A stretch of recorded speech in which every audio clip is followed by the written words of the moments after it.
Hello and welcome to a brand new series on my channel. It's another one of these billionaire experiments. This time, what if a billionaire invested in Poland? Now this was a comment suggested to me quite a while ago now, so I finally got around to doing it. And this one should be really interesting. The Polish league, very diverse in terms of teams and ability in the teams. If we go and have a look at the Polish, I'm not sure what to call it really because I can't pronounce it. Now the first bit's easy, Lotto. And then the second bit is just, it's a bit beyond me at the moment. So if someone in the comments can tell me how I do pronounce this, the Polish top division. For now, we're just going to call it the Polish Premier League because that seems reasonable to me. But looking at this overview here, you can see that it's the 19th most reputable league in Europe, one behind the Sky Bet Championship. So this is kind of what you'd expect the level of football to be like. Perhaps championship players at best, I don't know, but hopefully all these teams have had £1 billion pumped into them and they should be going straight up into the top 10 at least at the end of the first 3 seasons, which is what we're going to do in this episode today. Now Rutsch have been given a 4-point deduction for financial mismanagement, but I think there's nothing I can do about that because it's sort of a pre-game thing. So although they've been given £1 billion and they've got incredible finances, I think they're going to have that 4-point deduction whatever, so it doesn't matter too much. Now, if you're not too familiar with the rules of the Polish Premier Division, which, if I'm honest with you, I'm not either, but by the looks of things, it's very similar to what we've seen before in other divisions, especially Serbia. So the top 8 teams go into a championship group, and the bottom 8 teams go into a relegation group. So I assume the top 8 then fight for whoever wins the league, and the bottom 8 then fight for relegation. That's how it sort of works. There's one rule in the Polish Premier Division that I've never seen on any other division, and it's stadium requirements undersoil heating. I've never seen that in other divisions, so that's quite interesting, but I assume because Poland is subject to some quite cold weather and a lot of snow, and they don't want to abandon matches, I presume, so I guess they have to have undersoil heating so they can play the matches. So you know the drill now. We've given this team £1 billion. This first episode we're going to go 3 years into the future, one year at a time, and see exactly what happens and who comes into the teams, where they finish and how they do in Europe. So now let's go 1 year into the future and see exactly what happens. So we're back now a year into the future of this experiment, and as you can see, the Premier Division has gone down from 19th to 22nd, so I assume there was a pretty poor showing in Europe. As you can see, Legia Warsaw win the title. They won the championship group with Lech Poznan finishing second, and I'm going to butcher this, so please don't crucify me in the comments of this, but Jagiellonia have come third. I mean, please tell me how to say that. Some of these teams are actually quite hard to say, so hopefully the nice easy names will come up and they'll be the ones to talk about more often. But if we look at the group, and obviously you can see the standings there. Obviously I think, as it says here, along with the Serbian group, 50% of the points are awarded for the start of this group. So you finish your normal league and then you get 50% of your points to start in this group, so you've got a bit of a head start, so it's not completely rubbish. Wisla Krakow have got 8th place. They've managed to get a Europa League place, so I think that's probably because they won the cup or something like that. But if we look at the league table as a whole, this is how it's sort of finished. It's not too dissimilar to what you would expect, to what it actually was. Wisla Krakow dropping down a little bit, Brut dropping down a little bit. But other than that, I think it's relatively the same. Gornik and Arca have been relegated down to the first division, but expected them to bounce back up after they've got that £1 billion. Now we'll go look at the transfers and see what kind of money is being spent and who's been brought in. So over this past season, the biggest transfer was Sebastian Haller from FC Utrecht to Legia Warsaw for 11 million.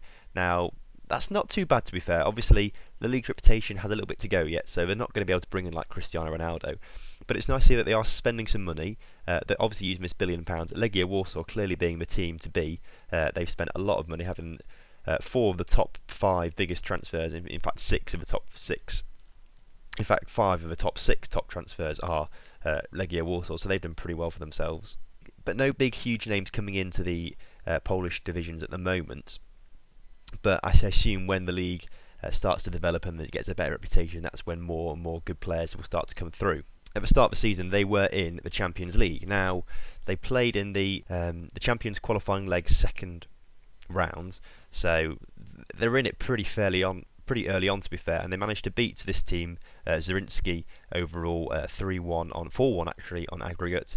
They then went on to beat Qarabag from Azerbaijan, I believe. They beat them in the third qualifying leg. Then played Astra in the playoffs, and after a 4-0 win in the first leg, they then lost the away leg 4-1, only just scraping through, but it did mean they got into the Champions League group stages, which is pretty impressive, to be fair. So they played Porto and lost, PSV and lost, Leicester and lost, and you can sort of get the trend from there. They actually drew against Leicester and beat PSV, so they didn't get awful results, but Obviously, it wasn't enough to qualify or come third in the group, I don't think. If we look down after the winter break, I don't think there's going to be a Europa League place. And there's not. And this confuses me. If they've done that well and they managed to get themselves into the group stages, surely they should move up in Europe rather than down. So I'm a little bit confused. They must have been really bad. Lech Poznan are also a team that are usually in Europe. Let's see if they were in it at the start of this season. I'm not entirely sure, to be fair, and clearly they weren't because there's no European competitions there for them. So to solve the problem, I've just gone to the previous winners actually, and Piast are there. They came second the season before, so let's see how they did in the Europa League, and not very well. They got knocked out in the second qualifying round by Vaduz, so that's pretty poor for them. And then of course the other team in it were KGHM. I'm not going to try and see, these names are hard. These names are pretty hard, and we're just going to see how KGHM did in the Europa League. They did well. They actually got through a round, but that was the first qualifying round, and they lost in the second qualifying round to Slavia Prague. So not very well in the Europa League. So just reaching the group stages of the Champions League were Legia Warsaw. If we look at the cup though, Wisla Krakow won it this season, which is fantastic to see, but Legia won it the year before, and Lech were the runners-up. So I'm not quite sure who would have got that extra place in the Europa League. I don't really know. But it shouldn't matter too much. I don't think they would have done very well. It's not like they're going to set the world in light. So what we're going to do now is go another year into the future and see what happens. And hopefully there'll be some better European performances, and the Polish competitions will start to go up, and we'll get some more qualification places.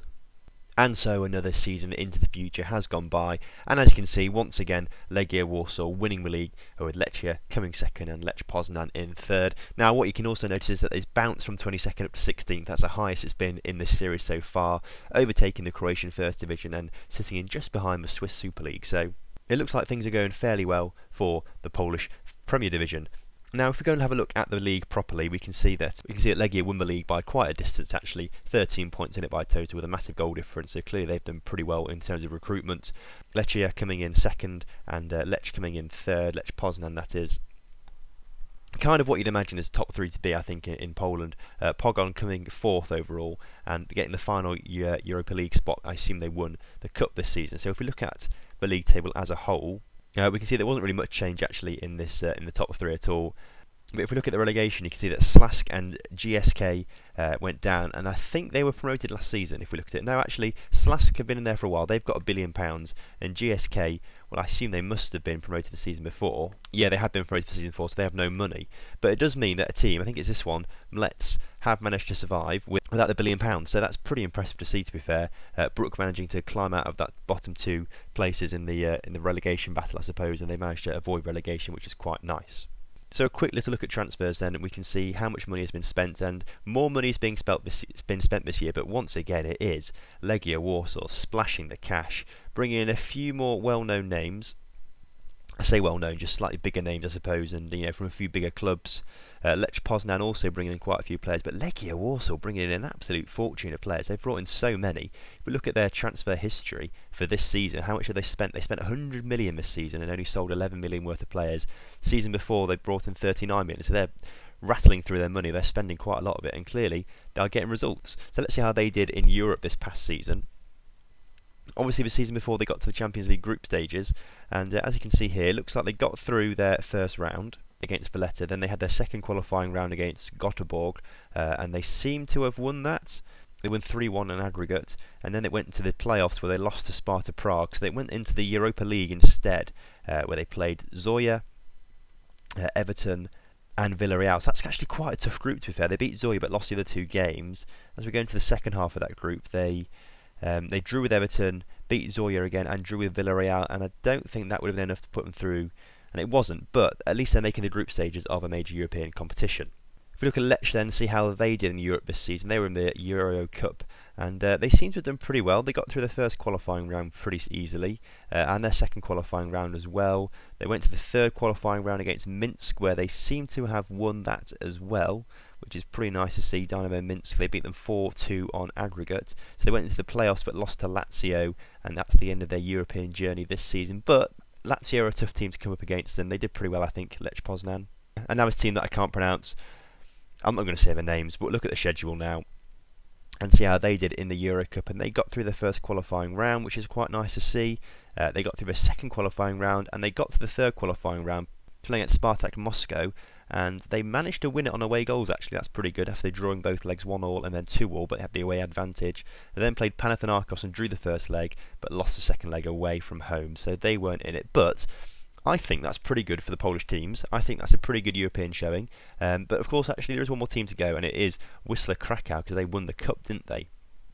Now, if we look down at the schedule, we can see how they got on. And as you can see, they won their first qualifying leg.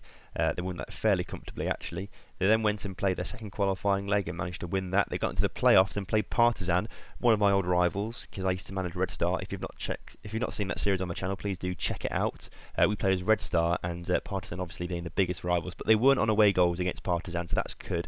And that means they went into Group L of the Europa League, where they played Mainz, where they lost originally, then Celtic. They played Mainz, drew. They played Celtic and lost, and then they played Olympiacos and lost. So it doesn't look like they're going to qualify from this group either, especially as they lose to Olympiacos again, and then they lose to Mainz, and they draw with Mainz, but they lose to Celtic again. So I assume they probably came bottom of that group, to be fair. But as I said, a fantastic showing from the Polish side in the Champions League and Europa League.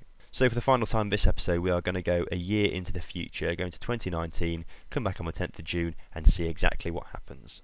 And so the final season has gone by now, and as you can see, Legia Warsaw win the league once again, ahead of Lech and ahead of Lechia. So much like in the Dutch save, it's clear that Legia Warsaw are kind of like the Ajax. They're just going to keep winning it for the first couple of seasons, just on and on and on and on, until the other teams can sort of start to catch up a little bit.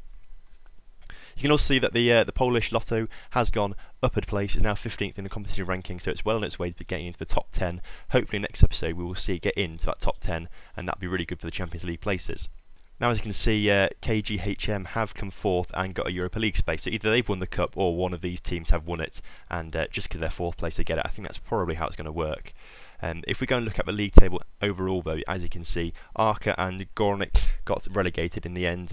Ruch and Mediz trying to save themselves and managed to do it, actually. Relegation group looks fairly interesting, actually, how they managed to escape there. Only got relegated by a point, did Górnik, but even an extra point wouldn't have been enough, really, because the goal difference is so poor for them as well. So a little look at transfers from this past season. You can see that money is rising once again. Some more bigger names coming through in. Timothy Fosu-Mensah coming from Man United to Lech. That's quite a big move for Lech, actually, to be fair. And they're bringing in names from some big teams as well. Obviously Man United, Lyon, Middlesbrough, Roma. They're starting to bring in some bigger names as the league's reputation gets bigger, and the club's reputations are starting to get bigger. If we look at Legia Warsaw, their reputation, I'm sure that's gone up now, maybe. I may be lying to you, but I'm sure it was used to just be 3-star. Lech Poznan, not quite as reputable as Legia Warsaw, but still, they are getting up there, which is nice to see. Legia Warsaw in the Champions League then, they got through their first qualifying round, but didn't get through their second qualifying round, as they lost to Hapoel in the second qualifying round. 5-2 on aggregate, not that great, but they did get through the Euro Cup playoffs, and they did get into the Euro Cup group stage, which is good for them to see. They played against Villarreal and drew. They played against Bate and won, and they played against Quarbag and they won 3-0 actually. So actually, this is a good chance. Actually, they may actually have got through this group after they won another game, lost narrowly to Villarreal 4-3, but then drew their last game. So I think that's enough for them to go through. If we get past the friendlies, it was enough for them to go through. However, they lost 3-0 on aggregate to Leverkusen. But this is good progress, and I like to see these Polish teams doing this. Lech were also in the Europa League, and they got through the first few qualifying rounds before coming up against Besiktas in the Euro Cup playoff, and then that's the one before the group stages, and they managed to lose that. Unfortunately, it was 3-2 on aggregate, so very narrowly lost that. Lechia were also in the Euro Cup, and they got through their qualifying rounds fairly routinely. They even beat Fenerbahce, which is a fantastic achievement for them, but apparently Krasnodar was just too much. They lost on away goals there after a 2-2 draw at home, so that was very unlucky for them. They were just missing out. But it's still a decent showing for these Polish teams. They're starting to get bigger and better. So an interesting little look into the Polish leagues then, and seeing how they're developing with this extra £1 billion. Next time we'll look more into training facilities and stadiums and things like that as well. And next year we'll also go 6 years into the future. So I hope you can join me then. If you've enjoyed the video, please do like and subscribe, and I will see you next time.